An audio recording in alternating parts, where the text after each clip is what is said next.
Welcome to Let Me Fix This. Enjoy the video. In this video, I will show how to make Wingstop honey mustard. This classic sauce is surprisingly simple to recreate right in your own kitchen. We will start by gathering a few common ingredients. You will need mayonnaise, yellow mustard, and Dijon mustard as your base. Then we will add honey, a touch of apple cider vinegar, and a small amount of cayenne pepper for that signature kick. Let's get started. First, grab a medium-sized mixing bowl. Add 1 cup of good quality mayonnaise to the bowl. Next, measure out 1/4 cup of classic yellow mustard and add it in. Then, incorporate 2 tablespoons of Dijon mustard.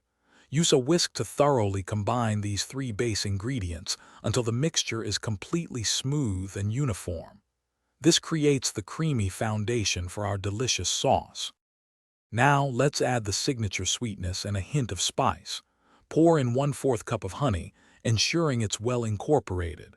Next, add 1 tablespoon of apple cider vinegar. This provides a crucial tangy balance to the sweetness.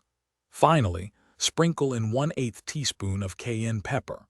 This small amount adds a subtle warmth without making the sauce overly spicy. Whisk everything together until perfectly blended. Once your honey mustard is mixed, cover the bowl and refrigerate it for at least 30 minutes. This chilling time allows the flavors to meld together beautifully, enhancing the overall taste and consistency. Serve your homemade Wingstop honey mustard with chicken tenders, fries, or as a dip for your favorite snacks. Store any leftovers in an airtight container in the refrigerator for up to 1 week. And hey, for more great deals and to check out the new Kindle Paperwhite, be sure to look at the link in the description below. Thanks for watching. If you found this helpful, don't forget to like and subscribe.